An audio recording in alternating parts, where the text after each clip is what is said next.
Good evening. My name is Anil Tripalani, and I'm your host, your TiE San Diego chapter president, current president.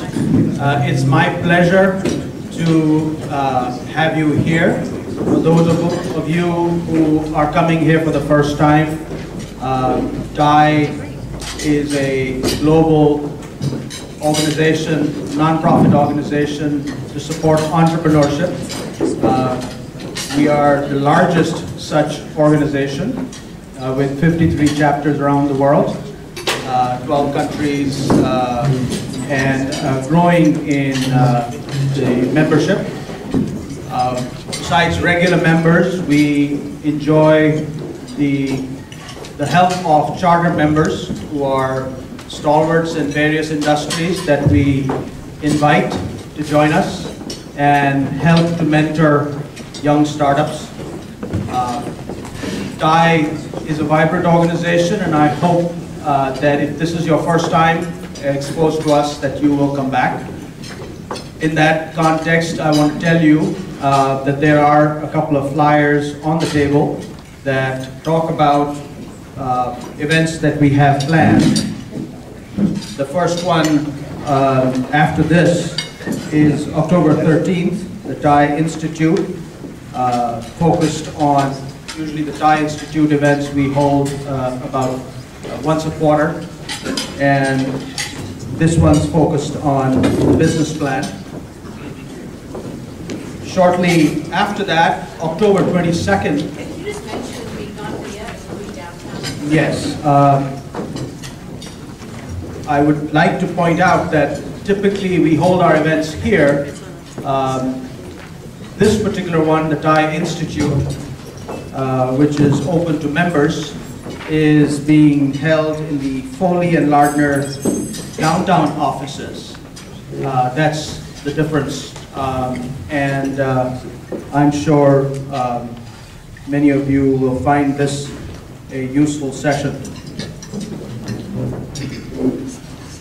On October 22nd, by the way, I'm not sure if am I audible there? Okay. On October 22nd, we have Professor C.K. Prahalad here in this location. Professor C.K. Prahalad has been rated as the #1 management guru globally by organizations that do such ratings. And he is going to talk about the new age of innovation and entrepreneurship.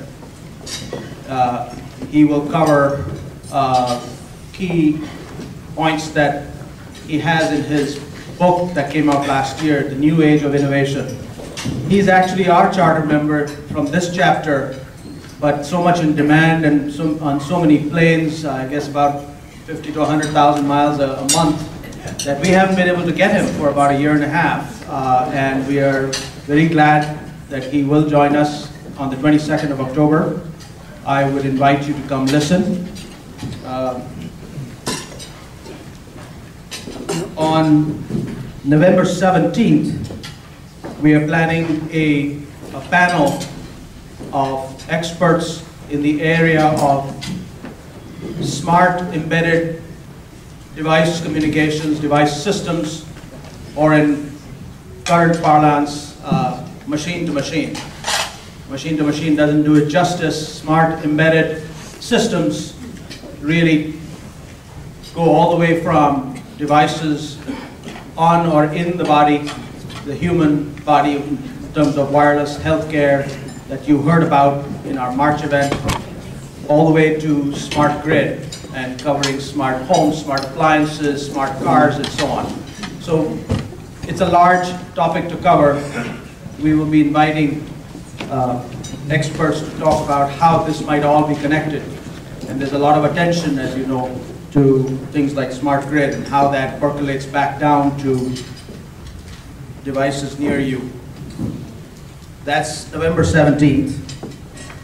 December is our mixer. We usually don't hold events here, and the mixer will be again in the Foley offices downtown. It's a great location overlooking the downtown area. And in January, we have committed Frank Pierce, co-founder and senior VP of Blizzard Entertainment. So he's going to cover software gaming. He's in demand, so we were lucky to get him. In February, I understand we will have a biotech event to focus on stem cell research, stem cell entrepreneurs, and that panel should be a great one. The people who organized this one are working to make that just as exciting. Following the February event, usually we hold them on the 4th Tuesdays of the month. We will follow very quickly, because of his availability, Professor Marshall Goldsmith. He is CEO coach, again in demand, very difficult to get. Last time he spoke here was 3 years ago. He happens to be our charter member, lives in San Diego, and again, difficult to bring to our audience here. So March 1st, he will talk about his new book, Mojo, and he'll explain what that is. It's fascinating to hear him. He wrote the book, What Got You Here Won't Get You There, which was New York Times #1 bestseller, and another book on CEO succession, which I'm sorry we weren't able to present because he wasn't available. So that's what we have planned out till March, and I hope you join us as members and come and be part of these exciting events. We have amongst us a few of our charter members that I should recognize. Jimmy Tab from Jones Day, Deepu John from iSherpa, Dinu Sen, again from Europe, from the biotech industry, Vijay Gurbakshani, who's a professor at UC Irvine Management School, and Sanjeev Dhand from Foley. And I should comment, Foley is our sponsor, as is Qualcomm, as is, and I don't know if Sandeep Verma is in the room or not, Advanced Trustee Strategies, and a couple of other sponsors. We are always open to sponsorship, of course. So let me get to our main event today. We have excellent speakers, excellent, let me introduce our moderator. Dr. Kim Puloma Kamdar is a principal at Domain Associates, a dedicated life science venture capital fund, a firm with 2.1 billion under management. Domain has created more than 180 companies over the last 22 years. Kim, prior to joining Domain, was a Kaufman Fellow at MPM Capital.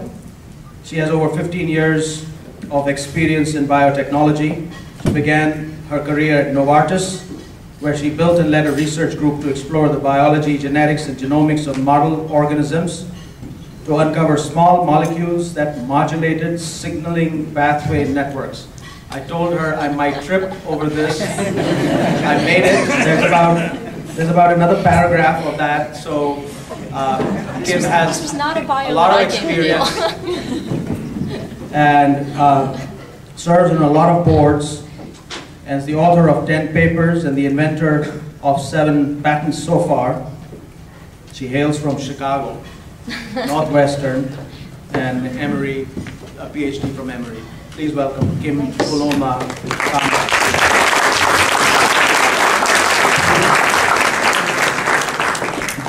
Thanks. I'm asking John and Jay to join as well, so let's sort of make this less formal.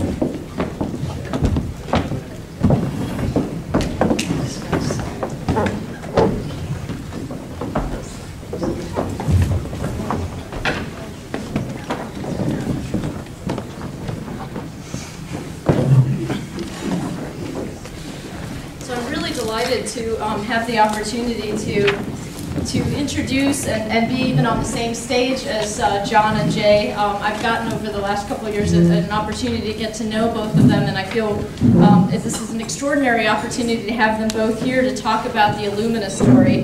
As it says on their website, the Illumina story is the tale of genomic exploration. And I'll tell you a bit about their backgrounds in a while, but John was the co-founder and former CEO, and Jay Flately is the current president and CEO, and they will share their experiences with us in both conceiving of and then executing Illumina's formation and subsequent evolution into a world-class player revolutionizing healthcare. I looked up, just so I could be really current, I already told Jay this, I wanted to make sure that I was current on the market cap, so I looked it up today, and they have Illumina has a current market cap of $5.3 billion, which is absolutely phenomenal, particularly in this environment. Illumina is clearly one of the handful of players that is now driving personalized medicine. The vision of personalized medicine, right drug for the right patient at the right time, offers a brand new approach in medicine. Jay and John will actually talk to us a bit about the story itself, but just briefly, Illumina was founded in April of '98, launched their very first product, which was a genotyping service in 2001, and completed its IPO in July of 2000. So in a very short time frame, they were already hitting milestones, which myself as a VC loves to see. So I'm really excited about hearing the story. Let me just take a minute and tell you about their backgrounds. John Stuelpnagel, who is here to my right, co-founded Illumina in '98. He was an associate at that time of a healthcare-focused venture group called CW Group. He was Illumina's first president and CEO. He's since held various other senior management roles within Illumina, including VP of Business Development, Senior VP of Operations, and Chief Operating Officer. So really a jack of all trades, as we're hearing. He was also then an Illumina Fellow from April 2008 until just this past March. He also serves as an advisor to Venrock, which is a premier venture capital firm, and he's presently working with some entrepreneurs and venture capitalists in new ventures, including a company which I'm fortunate to get a chance to work with John on, called Epic Sciences, where John is now the CEO. John earned his bachelor's in biochemistry and his doctorate in veterinary medicine degree from the University of California at Davis, and his MBA from UCLA. And then briefly, I'll also tell you Jay's background. Jay's been the president and CEO and a director of Illumina since October of '99. Prior to joining Illumina, Jay was a co-founder and CEO of Molecular Dynamics, which was a company Domain was fortunate to be an investor in, and he worked with Jim Blair, who's the founder of Domain. I know we were all very excited about that investment. Jay was, prior to that, a senior VP at Plexus Computers. He's also a member of the Keck Institute Board of Trustees. Jay holds a BA in economics from Claremont McKenna College and a BS and MS in industrial engineering from Stanford. I have to say, part of the reason that I wanted to give you guys their background is because basically this was a way of saying that we actually have here on stage with us a vet and a computer geek to talk to us about personalized medicine, genomics, and how they are revolutionizing healthcare, which I thought it was great, your guys' background and where you are now. Jay, if I can first turn to you, and if you could actually help to kind of set the stage and give us an overview of Illumina. Sure. Is this mic working? Yes. Yes, it's working. Yes. I think so. Here it is. How about that? Personalized. I'll use the hand mic. Now? Better? Yeah, that sounds good. Okay, we'll give it a go. Thanks a lot, Kim. It's great to be here. A pleasure for me to be here tonight and learn a little bit about the TiE organization and have a chance to talk to you about Illumina, and thank you all for coming. Kim asked me to spend just a couple minutes talking about the background of Illumina and sort of setting the stage, and there's an awful lot to talk about, as you might imagine, in terms of the company's strategy, how we were founded, products, applications, markets, emerging opportunities, personalized medicine, sort of an endless series of topics. So let me give all of which we're going to cover tonight. That's right. We're going to all cover that. But let me give you sort of a very thin veneer over the top of all of that, if I can, and maybe then we can dive down into specific topics that are of interest to the audience. As Kim mentioned, I was fortunate enough to have an opportunity to join Illumina in October of '99. And it was thanks to John that I had that opportunity, and it's been a great ride for me. I relocated from the Bay Area down here to San Diego with sort of a 5-year mission to do Illumina, and I always joke that I'm now in the 10th year of that 5-year plan, and things are going great. When I came in October, we did a quick fundraising. That was our third round that John had mostly lined up before I got there. But as you all remember, 1999 and early 2000 was the height of sort of this raging bull market that we'll probably never see again. And so a company of 25 people when I got there wound up going public in July of 2000 with about 40 total people in the organization. And that was a milestone event for our company. We raised $100 million. Goldman Sachs was our underwriter. And it was one of, I think today statistically, one of the most successful life science IPOs ever. It was about 32 times oversubscribed. And we had about 78 one-on-one meetings, and we had 77 orders for stock after that. So, it was a rare time in history, and we were fortunate enough to make the right call to go get that $100 million because it turned out we needed it to develop this technology. The technology we have is based on beads and wells, and if you want to dive more into how that all works, we can later on. But the company launched its first products based on this array technology. John had done the original license from Tufts, and I think he'll talk about some of that founding work. We implemented the initial version on a fiber optic bundle. That wound up moving very rapidly to a silica substrate, which for lots of reasons turned out to be a better substrate in the long run. And we built a whole series of array products on that substrate that addressed applications in gene expression, genotyping, now in microRNA and methylation. And the company really began to take off at the time when whole genome association work became the rage. And so this was around the 2004-2005 timeframe, after the SNP consortium had discovered these spots in the genome where people are highly variant. We were able to put more and more content on the chips, and we launched a chip that had about 100,000 markers, and we were competing against a company called Affymetrix there. And in the course of the next couple of years, we became far and away the dominant player in that array-based market. Genotyping was really the single largest growth application for us. And in that application, just to give you a sense of what our scientists do, we typically take a disease population and a group of normal patients, maybe 1,000 of each. They genotype them all, looking at these markers across the genome, and then compare those markers to see what's distinct in the disease population versus the healthy population. And over the course of the last 6 or 8 years, there's now been about 400 of these genetic associations established, the vast majority which have been done on Illumina technology. We recognized sort of in the middle part of the 2000s how important sequencing was going to be as an adjunct to arrays, and had this vision of how sequencing and arrays were going to work together.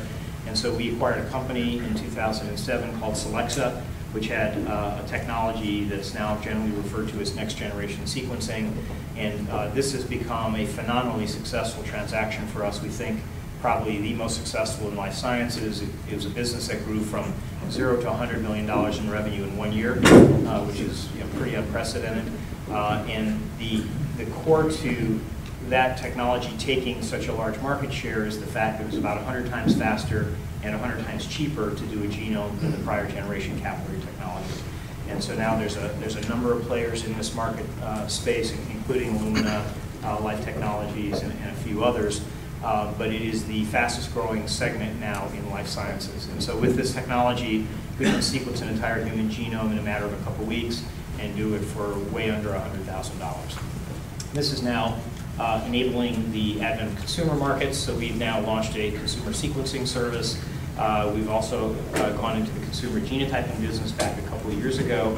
So if any of you in the audience want to get your genome sequenced, it's only $48,000. big market. But we could talk later if you're interested about why we did this, why we did it now, and how important we think the consumer markets are going to become in the long run, and how they'll ultimately merge with diagnostic opportunities and in fact research.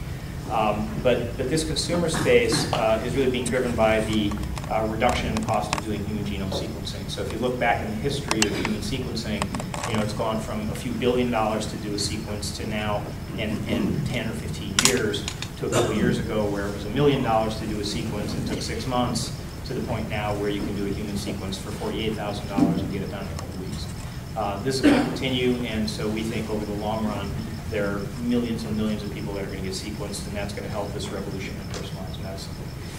Internally, we're doing a discovery program as well, so we have a very active program in cancer discovery. We're working in gastric and ovarian cancer. We've now sequenced 28 complete human genomes inside of Illumina, which, by any measure a couple years ago was an astonishing feat. By today's standards, pretty routine. So it's a market that has sort of made Moore's Law pretty obsolete in terms of the pace of change and the pace of cost reductions. As we look forward, we think that there is no faster growing opportunity than the spaces that we're in arrays and DNA sequencing, and we're very excited about the prospects of those markets and how Illumina can continue to serve them.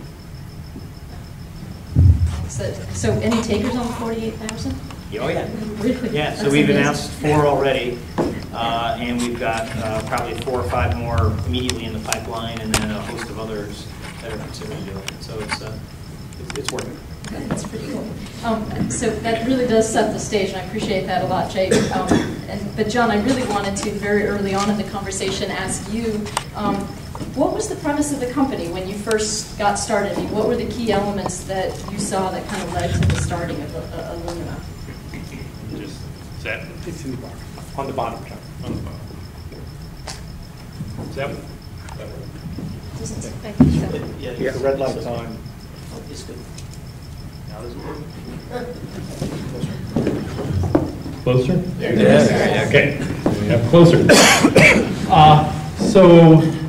Illumina was officially born in April of 1998, but actually the seeds of its foundations date back to a little bit earlier than that, in the fall of 1997. I was a lot younger back then, and Bill Clinton was president. And I found this technology over at Tufts University that put these beads in wells, as Jay described. Array technology for DNA analysis was really the rage back in 1997, 1998. There was a company called Affymetrix that had already gone public and was really driving this idea of massive genome research, multiplexed assay technology. And it looked to me like it would be the future going forward. The genome is so complex, and the idea that you could test one thing at a time seemed to be so underwhelming, and this massive parallelization of testing and reduction of cost was really the market driver. And it wasn't just me, it was the market that was appreciating that. What happened, though, is in the course of looking for technology in the space and meeting David Walt out there at Tufts University, is finding this technology that was approaching the problem completely orthogonally. Everybody else was trying to synthesize something in a very, very small space and then reduce that over time, and that became a very difficult technical and manufacturing challenge. And what appealed to me about Illumina was completely different. You'd synthesize things in batch and assemble your arrays, and it was perfectly scalable and very amenable to manufacturing processes. So that's the story I told venture capitalists in 1998. And fortunately, they bought off on it, and about 6 years later, we actually proved it to be true. That's terrific. So, it's been clear that one of the things that really differentiates Illumina is this focus on product development. How did you guys actually develop that, or how did that really become a competitive advantage for the company? Well, it wasn't a competitive advantage for a long time. We're like a lot of typical entrepreneurial companies that are founded based upon research and advancement of technology. We had to really cross that gap from research to development to products. And I was fortunate to be put in a position by Jay to really lead our R&D organization in 2002. And at that time, we'd still not yet developed an array product. And I think we hadn't crossed that gap. We hadn't quite figured out how to do it well. And I think with the combination of a lot of strategic choices, and a lot of tactical choices, and most importantly, a lot of teamwork, we got there and got to a point where it was a competitive advantage. So what did we do? Strategically, some of the things that we did was really think about our technology and how to make the best use of that technology. And I mentioned that these arrays were assembled. It turns out we could think of all of our products as being pieces that were put together or assembled. And that thought of modularity became a real central theme to our R&D strategy and really drove the ability to create new products with incremental changes in one module or the other. And that really led to a rapid pace of innovation that our competitors couldn't keep up with, even though they were spending 2 and 3x what we were spending at the time. The other thing we did was we changed our culture, we changed our people, not by changing our people out, but by really changing how they worked. We were like a lot of companies, homegrown organizationally, with a lot of functionality to our organization. And the functional groups mostly tolerated each other and sometimes didn't get along. And the realization was to make a product like we were making, which was meant to be an entire solution to our customer that would encompass instruments and reagents and arrays and software and automation. We needed all of those groups to come together, and so we really implemented a team-based work environment, tore down those functional barriers, and really started to reward groups of people for their collective achievements instead of individual recognition. And together, I think that really were the two elements to success. And I might add that, culturally from the very beginning, we were sort of relentlessly focused on making a product. And so what that meant is that when certain research paths weren't being productive, we cut them off the tree pretty quickly. And very often early startup companies get overly focused on doing just great research and great science without a clear path to a product. And I think when I got there and John and I were sort of working on what the portfolio ought to look like, probably within 6 or 9 months, we cut a couple branches off that tree and got really focused on what the product needed to look like and how to implement that effectively. And we reorganized, as John mentioned, and put the appropriate development processes around that to make that organization work effectively and sort of break down the barriers between the functional groups. And it just turned out we're using that same process today in various alterations, but it lets us run hundreds of projects in parallel without senior managers having to be involved in each one of them. And so you mentioned, this impact that the culture actually had on your success, but clear that's easy to do, or easier, I should say, when you have 40 people at the company when you're going public. But how do you actually scale that? I mean, right now the number of employees at Illumina is something like 1,500. 17. Okay, so I'm out of date by a couple of days. Sorry. Yeah. But how do you actually still manage to, or how has the culture changed? How do you still manage to kind of keep that an integral part of your success? Well, there's a couple questions embedded there. We can maybe for a minute at least separate culture from sort of how we organize, and then we can maybe try to pull them back together. In the development side, we developed, as John mentioned, we developed a scalable model for our products, but we also developed a scalable model for how we develop products. And that's worked extremely well. And so we work in fairly small teams. Most of these teams are somewhere between 8 and 20 people, depending upon the scope of the project. There are core team leaders that lead those teams.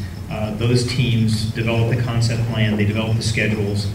They come to an organization called the PAC, the Product Approval Committee, that consists of a group of senior managers, and we form a contract, and this is literally a written contract that's signed between the development team and the Product Approval Committee.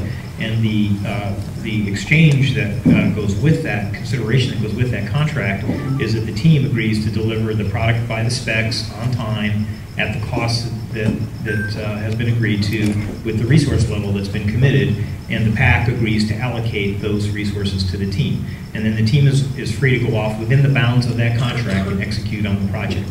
And they only have to come back to the PAC when something gets out of bounds from the parameters that were agreed. So that's what allows us to run lots of these in parallel and scale the development organization to literally now we have, I think, 150 projects running in parallel. Of all different sizes. And it's worked extremely well. We've had to tune it over the years and trim it back at certain times when it got a little overly bureaucratic and keep it in lean and mean. But we've adjusted to the different times. If I could just add a few things. One is, Kim's right. When we were young, it was pretty easy to manage a culture. Everybody was aligned and focused and excited about what we were doing.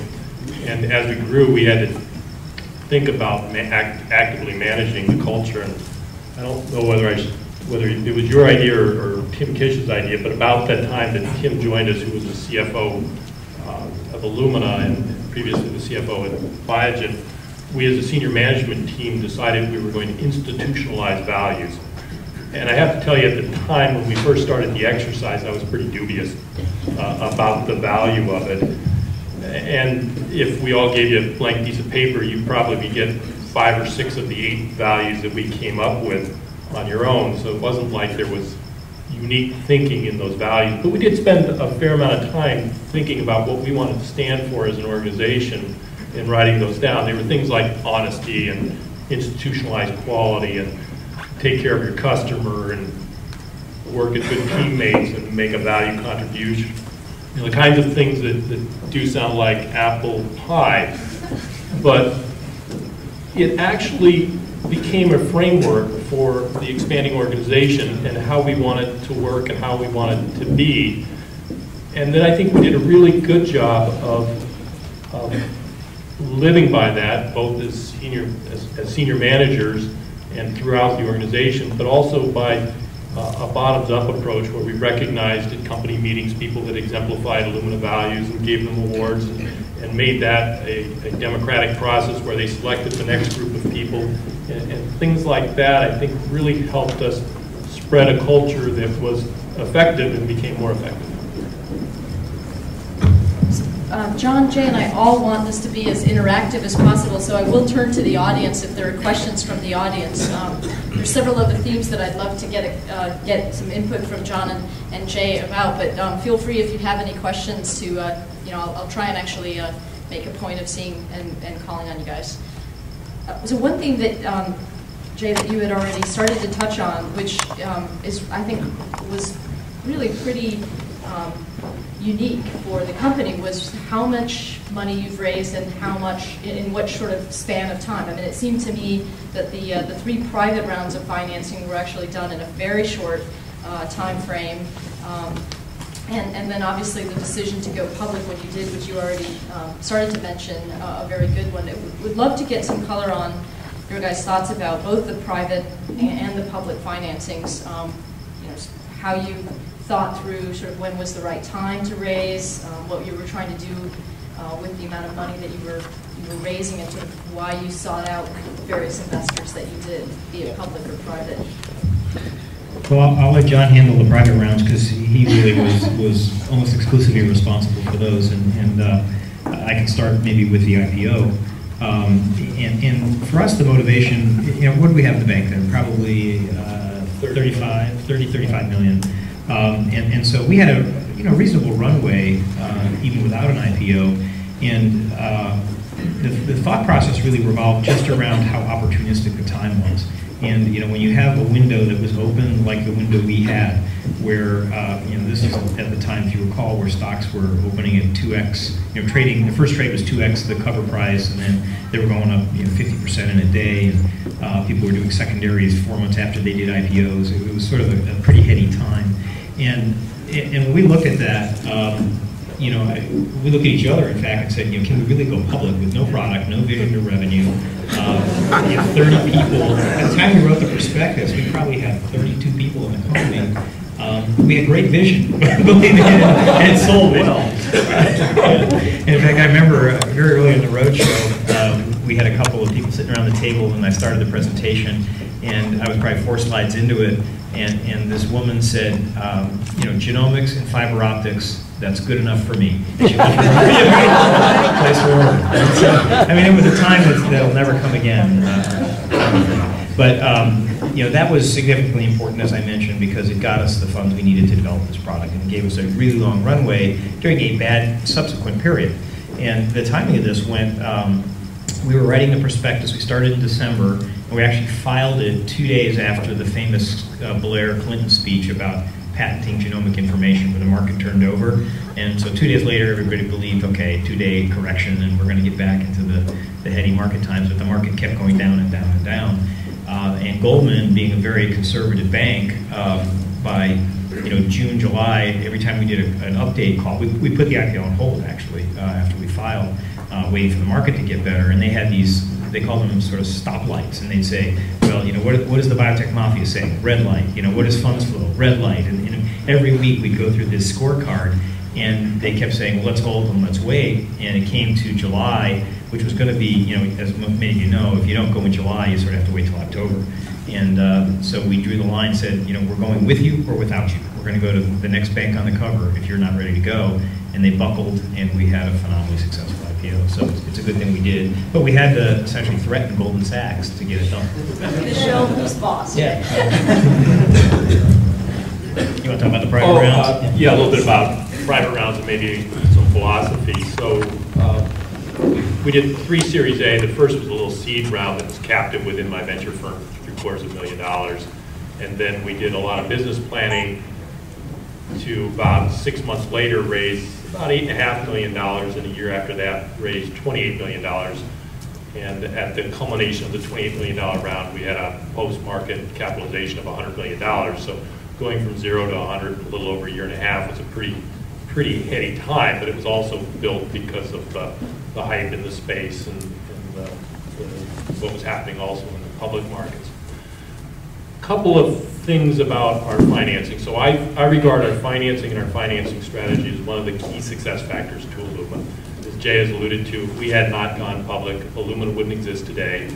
If we were lucky, we might have been acquired, but more likely the technology would have never been fully commercialized and probably would have died. So there's an element of timing, but also putting ourselves in a position to take advantage of that time and get out and go public. Rolling back earlier through the earlier venture rounds, a couple of take-home points, at least that I think, is one, raise money from the best people you can if you're going to raise venture money, because it really does matter, in my opinion, the source of that capital. Number 2, never raise money when you have to raise money, and Illumina was really fortunate that we never raised money, except for maybe that Series B round when we had any financial pressure on us. And C, always raise more money than you think you need, because you're going to need it. And that's just the way technology development goes.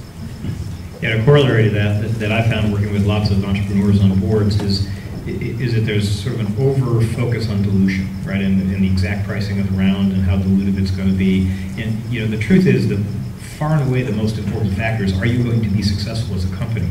And dilution is way down the list in terms of comparison with being successful. So get the money, if you get a little diluted, if you're 2x more successful or successful, but you're faster because you had that money, it's going to pay back in spades. I do also want to talk with you guys about something else that's incredibly unique, which is the CEO transition that occurred for Illumina. I say as a VC, very rare to actually have a founder and initial CEO that himself recognizes that there's a time when he wants to bring someone in to replace him and continues to then stay on at the company. And so, John, my question to you is, what led to this decision, and why did you decide to stay? Yeah, at the time I didn't even realize how rare it was until one of our venture capitalists, when he was leaving the board several years later, told me that it was the first time in the history of his experience, 20 years of venture capital, that had ever happened to him, where the founding CEO actually replaces himself as opposed to the usual case, which is the board replaces itself. And so I guess I was just a little quicker than they were. And I guess the other point is that one of the great things about being an entrepreneur is you get to do things that nobody would hire you to do. And my background, I'd never been in a corporation, never ran a company, never even ran a management team. And so being president and CEO of the company was relatively easy when the only person I needed to manage was myself. And that was the case in April of 1998. In the interim, we've been really very successful, at least by private company standards. We were 25 plus people and had a market cap that was going to approach soon $100 million. But I realized that we needed more than me, and I had an obligation to the people that had spent their careers on technology and the company that we were putting together, and the investors who trusted us with a lot of money. And so knowing that we were going to be approaching $100 million of a market cap and needed to now execute well and develop products. And knowing that, I had not had that experience yet in my life, it seemed like a natural transition. So I knew Jay had just sold his previous company, a company called Molecular Dynamics, and was winding down his commitment there. And so I orchestrated a little technology sharing or whatever with this company, and presented to him. It really was, because at the time this company was competitive with another company called ABI, and what Jay and Molecular Dynamics didn't know at the time is we were getting pretty close to doing a very large partnership deal with ABI, and I wanted to see if there was any other interests that might help move the price up, as if $100 million wasn't enough. So we went up there, did our technology presentation, and began exchange cards with Jay, and I said, Jay, just disregard that part that says President and CEO underneath my name, because we're actually looking for a President and CEO, and I don't know what your plans are after you wind down your obligations with the acquisition, but we'd like to talk. And, well, we talked a couple of times, and Jay became my boss, and actually I did it in a way that didn't have a parachute attached, so I had no expectations of what my career was going to be after Jay joined. If I was not of use to the company, I was willing to accept that, but what was most important to me was doing the right thing for everybody involved.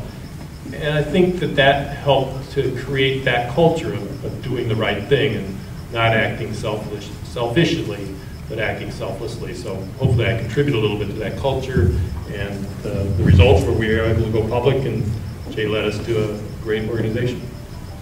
Yeah, I might add to that, so often CEO transitions are based on the fact that there's some problem with the prior CEO, whatever it is, and it's a founder who's so steeped in the initial technology that they can't make a turn, or they can't focus on the operational aspects of making a product.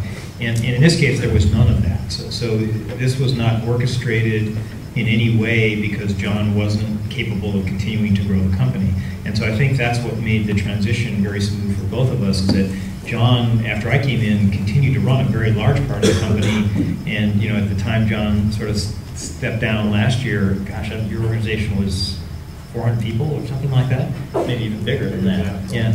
And so John has tremendous technical skills and operating skills and business acumen and strategic acumen, and so none of this had anything to do with problems that underlied the prior one. It was really opportunistic. And it was great for me that John decided to let me have a chance to do it. Okay, now a ton of questions from the audience, so please. Thank you. So you've built a company on products, and now you're adding a substantial focus in your service to consumers. So first of all, how do you handle that transition?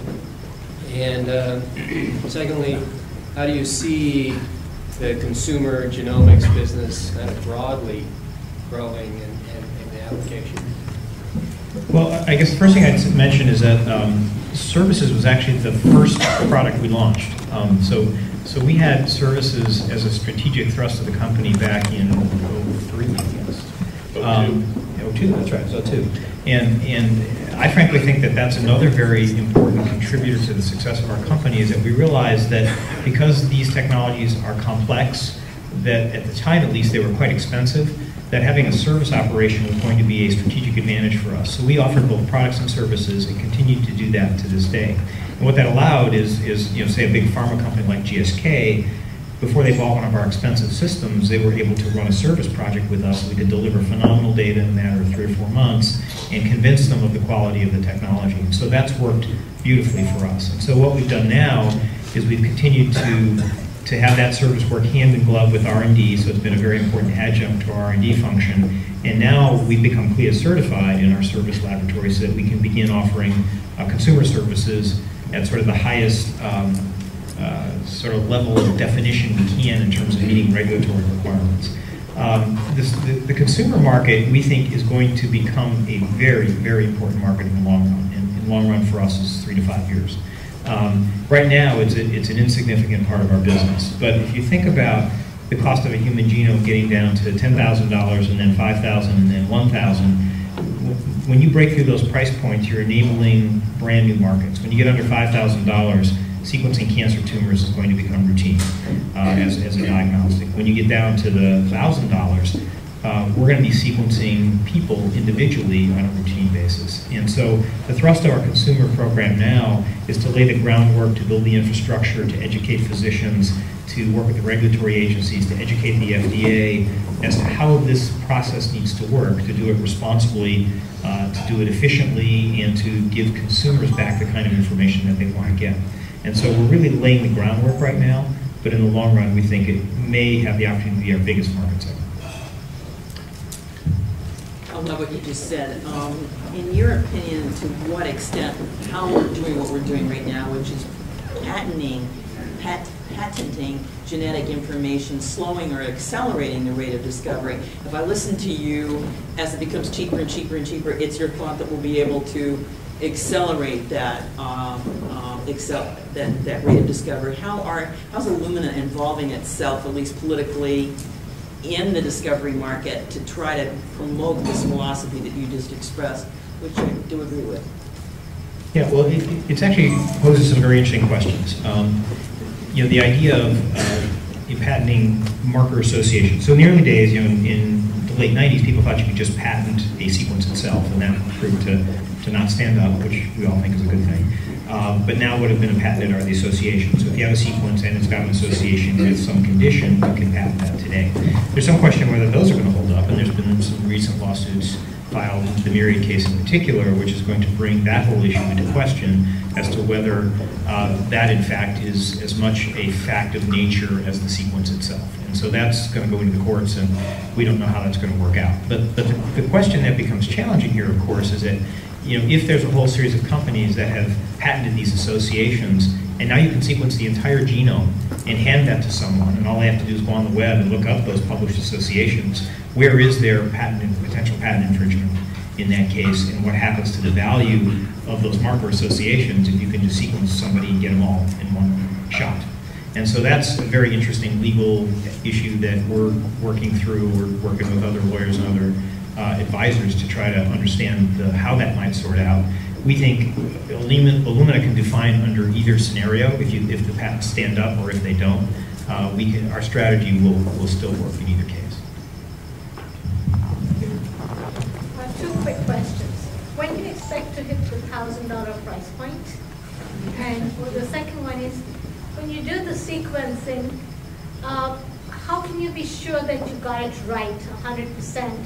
Because in the nature of the world, and especially in California, if you make one little mistake or there's some error, then there could be a lot of litigations. How do you work around that? Or you say there is no room for error, you never make errors the way your technology works?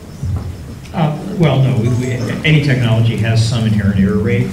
We work very hard, as do the other companies in this space, to reduce the error rates. They're frankly pretty low considering the amount of data that's generated, and they're getting better all the time. So we're sort of at this Q40 level, which is 99.9% accurate. That's not as good as we'd like it to be. We'd like to continue to improve the overall accuracy of the system. But the fact of the matter is that the accuracy levels you're getting out of sequencing are generally much higher than what you get out of traditional diagnostic tests. And so while there is an inherent error rate, they're at least as good, if not better, than what you get from most other kinds of diagnostic assays. One thing we're doing here to insulate ourselves, at least initially, from potential litigation surrounding this is that we don't deliver to the consumer the medical advice that's associated with the sequence. So we do the sequencing, but we've contracted with a series of other companies that take the sequence and actually interpret it for the consumer. And the data is delivered to the consumer by a medical geneticist, not by the woman.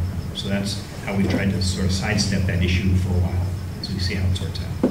$1,000 price point? $1,000 price point. I ignored that. So we haven't said explicitly when we think it's coming, but it's clearly in the next 3 to 5 years. The interesting thing to think about, though, when anybody talks about the $1,000 genomes, you have to consider the cost of the sample prep and the bioinformatic analysis. So even if the core sequencing got to be $1,000, the sample prep then becomes a significant factor of the overall cost, where today it's not. And just the bioinformatic storage and processing of the genome today costs about $4,000. And so you've got to make huge progress on the back end and the front end to get to the $1,000 genome.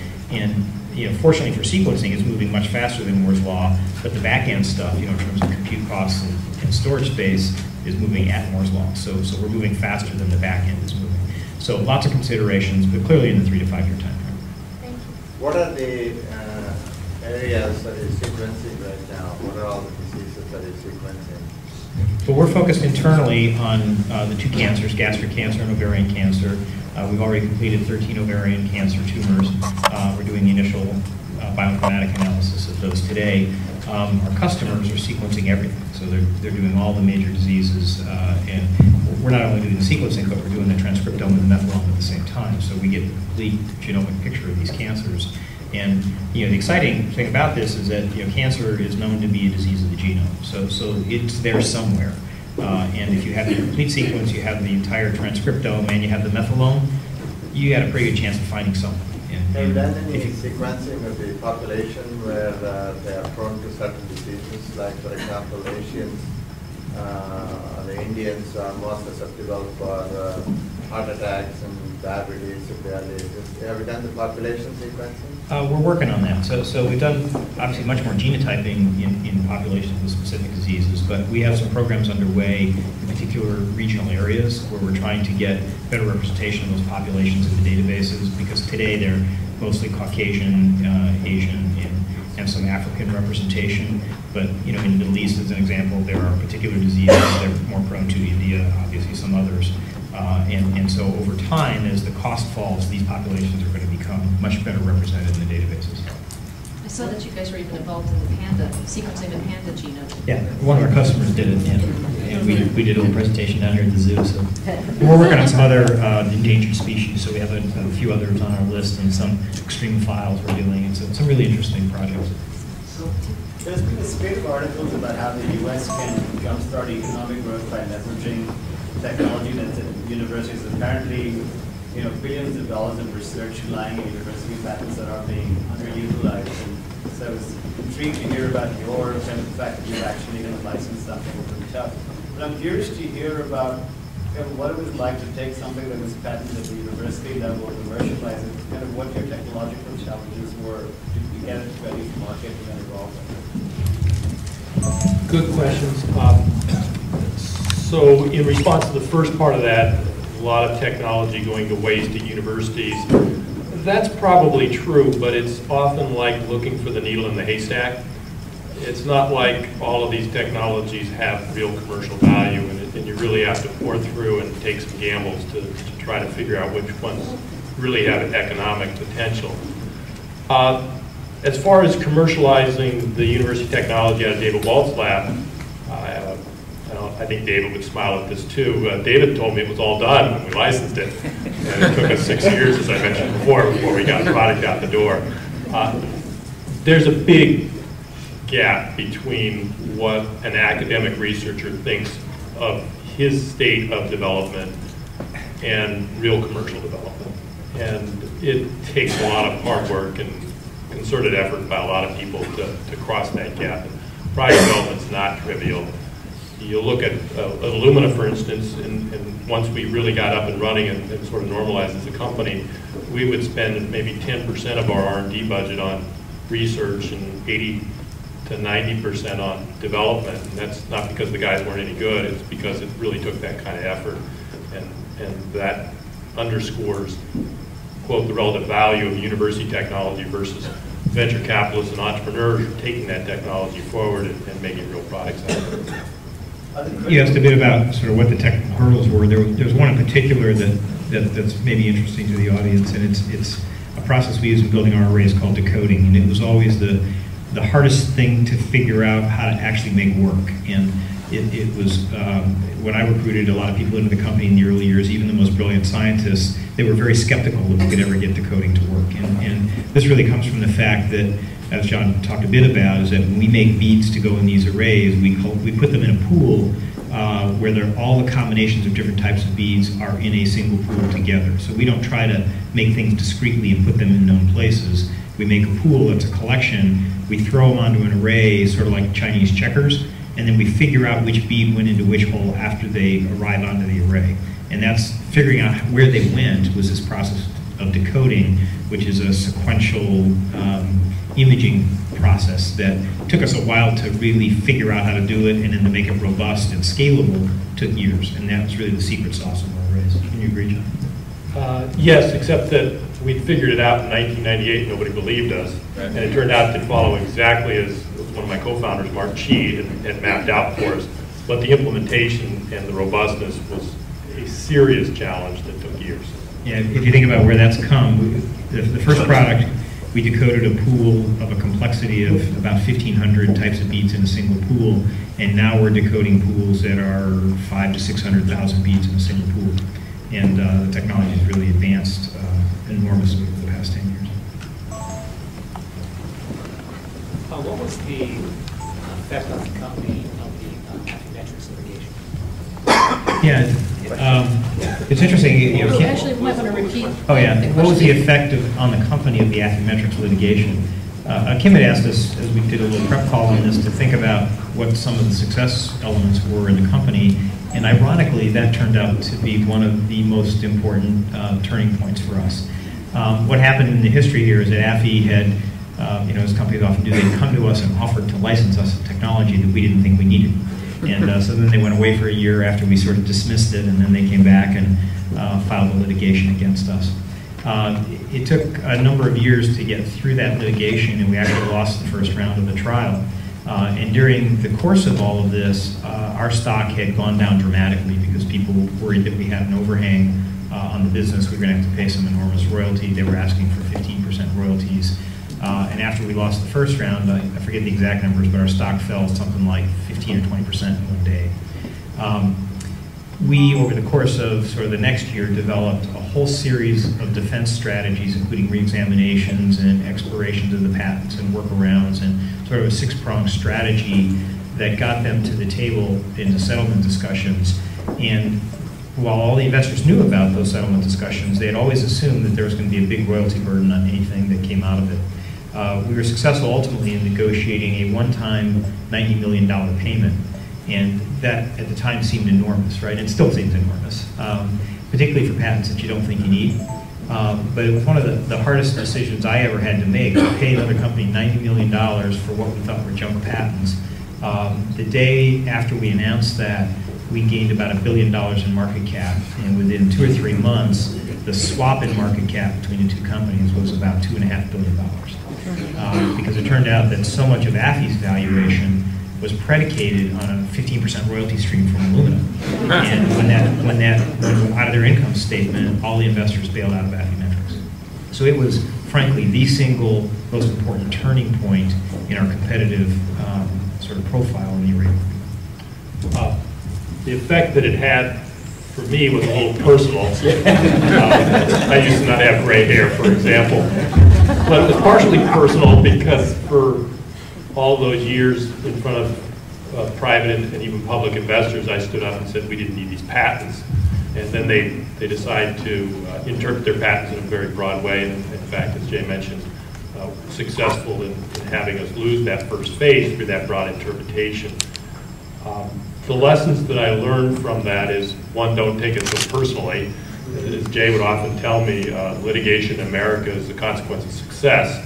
So just be glad you're being sued. It took a while for that one really to sink in.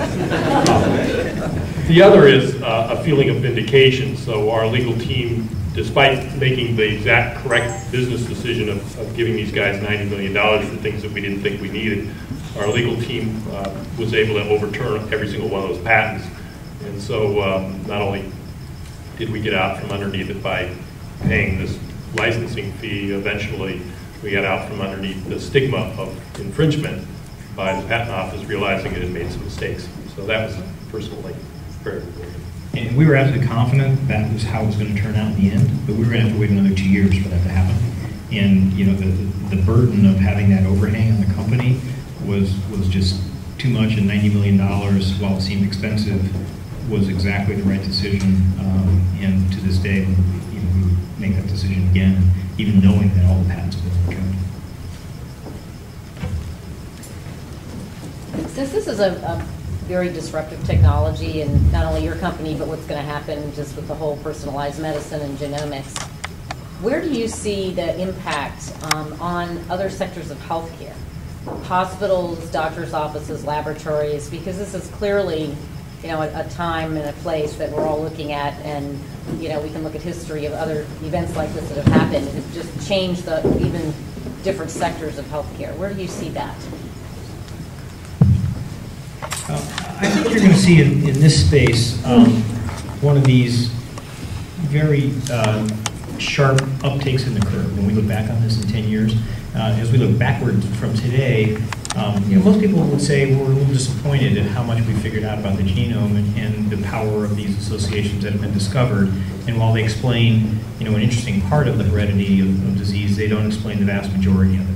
And so there's a lot of work ahead of us, which in some ironic way is great for Illumina because we sell more products. As we look back on this 10 years from now, I think we're going to see sort of in the 3 to 6 year time frame from today a dramatic tipping point in this market and in the understanding of the molecular basis of disease that's largely enabled by cheap DNA sequencing. The interesting things that have to happen, though, are sociological, right? So we have to have people willing to you know, worry less about privacy and ethics, and there's still a lot of legitimate worry about that, and there's systems and legislation to still be made. Your physician doesn't know much about genetics at all, right? So if you go to the average GP, they don't know what a whole genome association even is, or in fact what a SNP is, and so there's a lot of education that has to happen before it becomes useful. And certainly, you know, we think that there has to be a very broad adoption of this at some scale and support from governments for it to really become widely adopted. And so we think that the highest probability uptake for this is probably actually not in the US initially, but in more regulated healthcare systems. So maybe in China, maybe in Singapore. In fact, it may be in the UK where there's a government-run healthcare system, although we may be headed that way ourselves. That it may be more mandated because it's a clear way to save cost in the healthcare system. We're doing some things at Illumina that we think begin to at least paint the vision of where this is going to go. And we've done this by doing things like we've created an iPhone application where you can put a whole genome sequence. I've got it on my sequence on my iPhone. You can go in there, and right when you do the opening page, you do a family history where you just tick the boxes. You know, I've got family history, prostate cancer, heart disease, you know, this is my wife, breast cancer, whatever the diseases are. We create a list of smart genes, and those smart genes are automatically tracked with the literature, and then you can upload that set of smart genes to your physician. Now, this is all conceptual because the systems to support this aren't really in place, but it begins to show people and educate the world about what the ultimate potential of this is and how it can ultimately be used. One of the things I do in my spare time as a business advisor is something called the Nicholas Connor Institute, which has to do with translational medicine, personalized medicine for children with cancer. And we know that the human genome is involved in the somewhat 180 different kinds of cancer.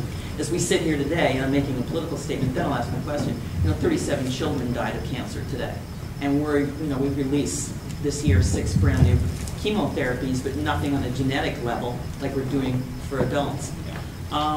Does Illumina have a foundation that is, you know, I don't get any money out of this, I don't get paid. Does Illumina have a foundation? Are you thinking of a foundation as an expression of what it is that you're interested in to accelerate, get governments involved? Yeah, we are. In fact, we're in the process right now of setting up the Illumina Foundation. And we're sort of putting the fine-tuning around that and how it's going to get funded and exactly what its charge is going to be, but that is in process right as we speak. You know, just to comment on your editorial there at the beginning. Thank you. Yeah. One of the most exciting things about where we feel the technology is today is how we're really at the cusp of the actual clinical application of the technology. Yes. You know, when John put the company together and when I joined, you know, this was all aspirational. We thought, okay, it's in the genome, you know, over the next decade, 2 decades, we're going to find it all and it's going to help people. Right now, DNA sequencing is curing patients, and it's sort of remarkable that this has just happened in the last year. At AGBT last year, the core sequencing conference, a scientist from Canada told a story about how he had a terminal cancer patient, extracted the tumor, sequenced the tumor, found unique pathways that were never known to be involved in that particular cancer, then went to just the public domain and looked at all the pathways that the drugs already on the market acted upon, administered a drug that was already released for a different indication, and that tumor radically receded. And so just having the information of the sequence put that patient in full remission. And so we're really now at the cusp where this is beginning to become possible and borderline economical. And one other country to add onto your list, there's more pediatric research in genetics going on in India than any other country in the world, because 70% of the population is under the age of 40. And a lot of the research, I'm very hopeful that it is going to come out. I'm actually reading about implications to new drug discovery. Are there any drugs which are in late stage development or marketed because of your technology? And also, do you see any of the drugs that have been removed from the market coming back because of your technology in the future? I don't know of any drugs that are being approved just because of our technology, but I would say that most of the drugs that are in late stages now have some biomarker or some companion diagnostic test associated with them. One of the, probably if you look at the model that we had originally assumed for our company, probably the single thing that didn't happen the way we thought was that we had assumed that once you get a whole genome genotype scan under a couple $1,000s, that every patient in a clinical trial would be whole genome genotyped and that data would be used in clinical trials. It turns out that that hasn't happened, and we now don't expect it to happen. And the principal reason is that it generates too much data, and pharma companies, although they now are fully on board with the idea of segmented markets and targeted pharmaceuticals, don't want to have to follow up a million data points to figure out what they all mean and if some data point move one way or the other. So it's unlikely that's going to happen. So what they've really done is focused on a very small number of biomarkers that sort of help them tune the population a little bit to increase the ultimate outcome. In terms of drug rescue, we also had hoped at one time that that was going to be a big market, and it's turned out not to be. And the reasons are really two, I think. One is that drugs that get yanked off the market for bad side effects become tainted. And so it's always hard to recast that drug, even if you figure out what you think the problem is. It's a marketing challenge to bring it out a second time. And the other thing we learned was that pharma companies almost always have very similar compounds as backups. So if there's one that's failed in the market, they've got 40 others that medicinal chemists have generated that can be used as alternatives that may or may not have the side effect of the problem. And so you often have a substitution of a drug right away or something similar.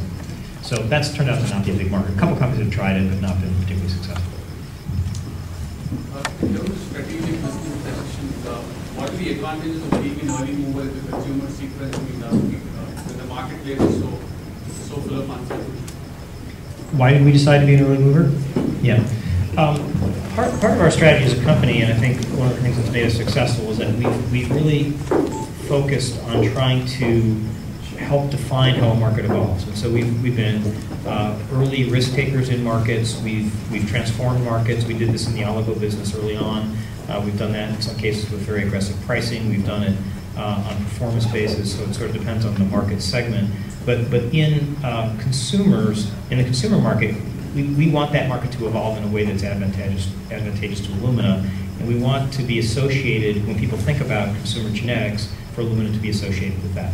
And we think now's the right time because it's cheap enough that you'll have some takers, and it allows us to begin to develop that image in the marketplace and develop the infrastructure to be good at it.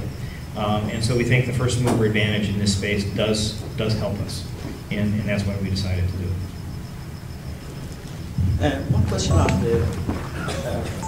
one question I have is, when you read the literature, they talk about the sequencing being feasible and possible, and the structure of the proteins are much more difficult to arrive at. And they have some algorithms that knowing one structure and knowing the sequences, then you can kind of guess on the structure of another protein if you have it sequenced. Do you see Illumina going that direction, or is that a byproduct? Where do you see that fit? Is there a market for it? A use for it? Well, there's certainly a use for it. It's interesting you bring that up because what I was alluding to earlier when I mentioned about us killing projects, very early on in the company's history, we thought proteomics was going to be as big a market opportunity as genomics was. And we killed that project after 3 or 4 years of research because proteomics is very hard. It's hard to multiplex proteomic experiments if you have any specificity. We do think that sequencing the genome can often get you to the right pathway where you begin to then study in a very narrow basis sort of the protein cascade that happens through the pathway. So we think sequencing can point you in the right direction, but we're still aspiring to develop some highly multiplex protein platforms. Lots of companies working on it, but nothing yet in the market. Just specifically, people have been trying to do what you suggest, which is informatically impute the protein structure from the DNA sequence. It turns out to be a very, very complex problem that people have been working on for 20 years. And I'm not sure having more sequence is going to speed up solutions to that. Perhaps somebody really smart and with lots of computing power behind it might in fact make some movement towards that. Yeah, I had a couple of quick questions. So Jay, you talked about the $48,000 human genome, and you said you had 4 to 5 takers as of now. Are these people from academia, or are these done for diagnostics purposes? Because I believe you have different set of pricing criteria for these categories. Yeah, we've announced 4 of them so far, named the 4 actually, and those included a professor and his father, so yes, from academia. It also included one of the very early investors in Solexa who'd always wanted to be sequenced. It was interesting, from the time he placed his order, we told him it was going to be $100,000 to do it, and we wound up sending him back a $52,000 check after he sent in the money. So that was the sort of thing. In fact, I said, don't you want to have your wife sequenced? But she didn't want to do it. We do have in the backlog a couple of cancer patients. And so it's interesting that as we were working through the strategy of the consumer market with our ethics committee, we spent about a year working on it. And originally we had said we want to be very careful to screen out anyone who has a known disease or a potential motivation to be getting sequenced with some intent or some expectation that the sequence is going to help them cure the disease. And that was for obvious reasons, that we didn't want to create false expectations that could only be filled in the very rarest of cases. But I think some of the work that's been done in cancer over the last year has given us hope that at least in some material fraction of the cases, sequencing can directly help. And so we've agreed to take in some cancer patients and sequence the tumor and the normal tissue. This is all done under the supervision of a medical geneticist, and the medical geneticist is dictating how the analysis works. But we have a backlog of those types of samples as well. And I think you briefly mentioned this before. For $48,000 if the patient pays, say a cancer patient, what exactly does he or she get in terms of clinical interpretation of the data?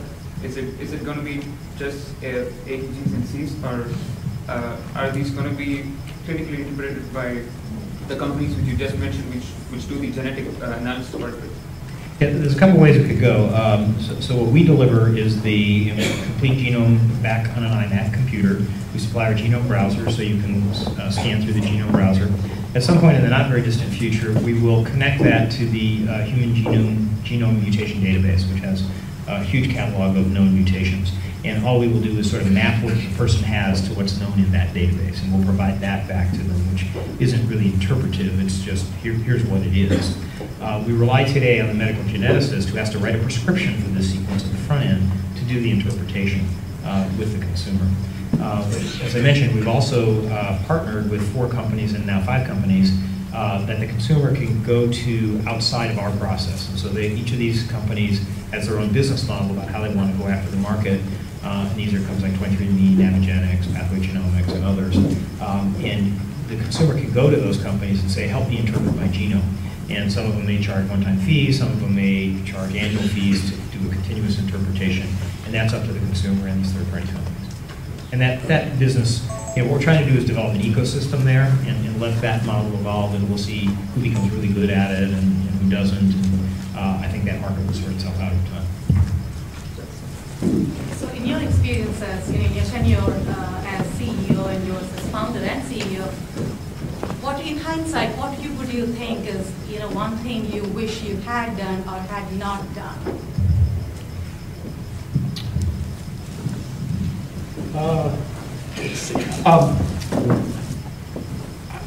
It's hard to know what decisions you could have made that might have changed the direction of Illumina, and so I haven't spent a lot of time armchairing what we did, and I've been pleased that most of the decisions we did make turned out successfully. I think from a personal standpoint, I would have learned to enjoy the ride a little bit more. I'm a pretty intense guy, and perhaps was even more intense at Illumina, and was always on to the next problem and the next mountain to climb and the next product to get out the door and next customer to try to satisfy.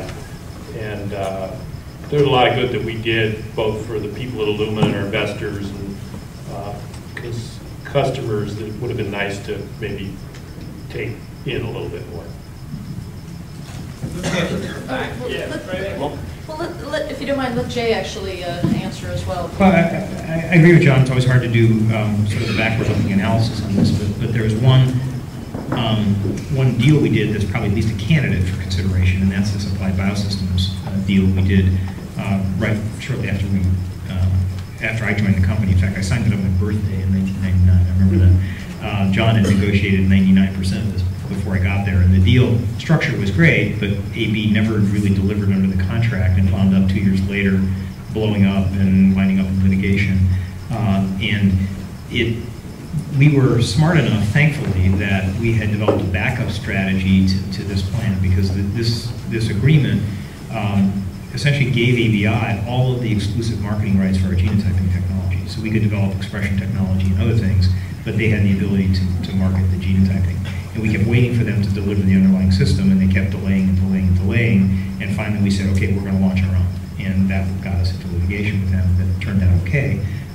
But we took a couple of years there where we probably weren't going as fast as we might have otherwise, but we did have the good sense to develop a backup scanner and to be ready in case that did happen to us, and it turned out to happen. I think any good panel has to have a little argument, so I'm going to interject there. This is the ideal argument. And maybe it's because I, like Jay said, was responsible for doing most of the ABI deal, so I'm going to defend a little bit. But the reality is they didn't deliver. There's reasons they didn't deliver. Part of it's organizational, and part of it was misalignment of interests in how the contract was structured.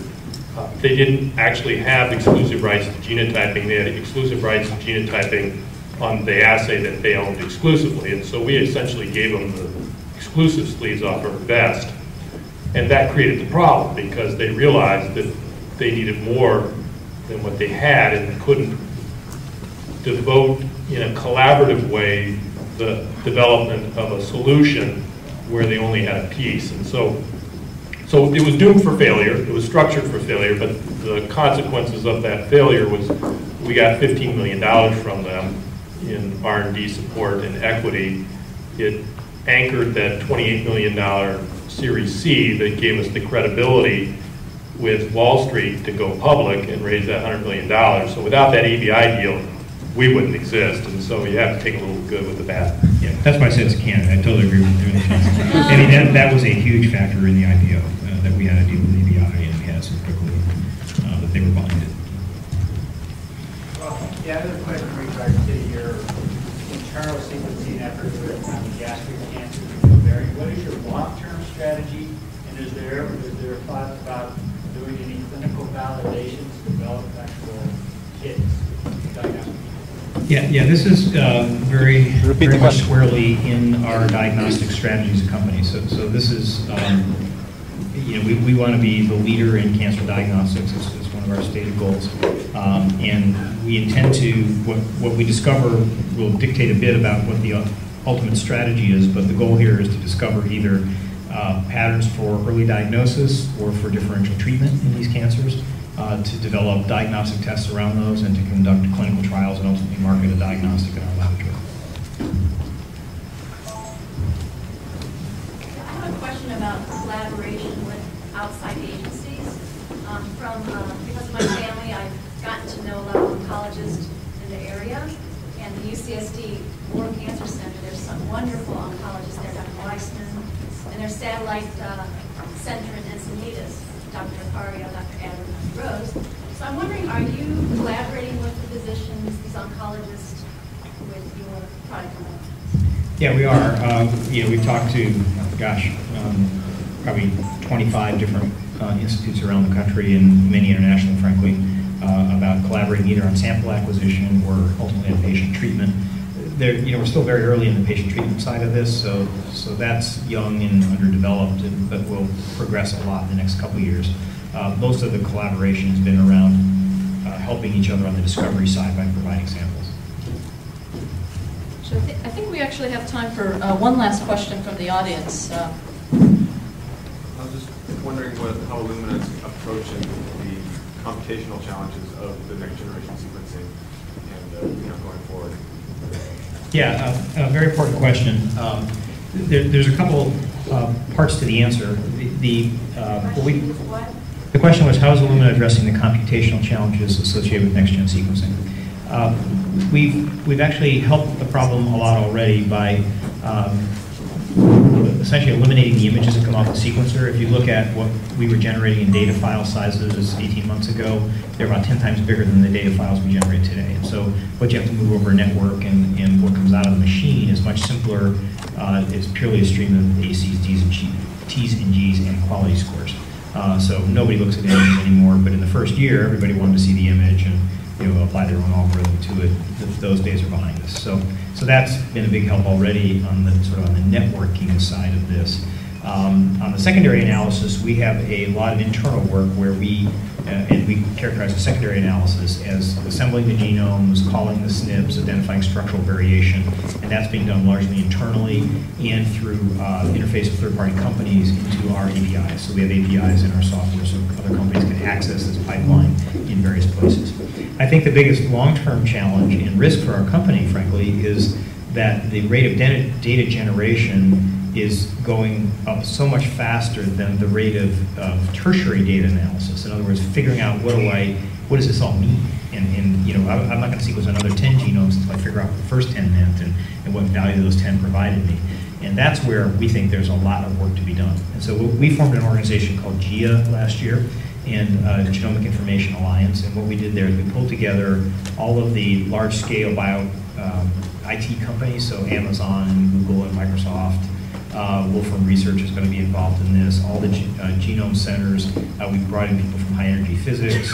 And what we did is we had an open forum discussion about the scope of the problems, number one, to educate them on what the problem's going to look like in a couple years, and also to sort of get them involved in trying to make sure that cloud computing and other more advanced architectures are able to take in these data sets and provide the ability to compare them. Because you can imagine if you had 50 cancer genomes and you wanted to essentially put them all in a computer and say what's the same and what's different, where are the structures different between these genomes, that computational power and algorithm doesn't exist today. And we're a year away from being able to do that or less. And so everybody's working really hard to figure out how do you do those comparisons in a way that makes algorithmic and biological sense. And so there's lots of work to be done. I'm going to leave a little bit of time for some to actually come and ask questions individually, but I did want to end with just asking you guys either to relive the past or write the future. What's your favorite past or future headline that impacted or will impact Illumina? Well, the past headline is Illumina after settled their litigation. That would be my highlight if I were to look backward. So looking forward. I'd have to say I don't know how exactly the headline would read, but I think the potential of sequencing to impact cancer is, I think, the most important area where Illumina can contribute with our technology. And so some headline around being able to decipher the molecular basis of cancer is going to be a real highlight, assuming we get there when I'm still with the company. The maybe historical highlight, it sounds superficial, but maybe it was when we did our IPO. It was a pretty heady time, and perhaps because we didn't know what laid ahead of us, and so it was easy to celebrate. We thought we'd actually accomplish something, but nonetheless, it was a real unifying time for the company and a real fun milestone. Future success, I think, just to echo what Jay said, it'd be wonderful to have these tools really impact healthcare and impact the patient. But to do that, I think it also has to impact healthcare costs. And so how that all comes together in a way that really allows the expansion of this technology and better health care, that'll be a wonderful thing. So I would like to actually thank my colleagues that helped to organize the event, both Mark and Naroy, who most of you know very well, and also thank all of you. I felt like this discussion was actually quite interactive and a lot of good questions from the audience. And of course, most especially want to thank both of you, John and Jay, for taking the time out of your busy schedules. John actually has a board meeting tomorrow for EPIC, which I'll be at. So busy schedules that both of you have to come and actually spend time talking with us about your experiences with Illumina. So thank you so, so much.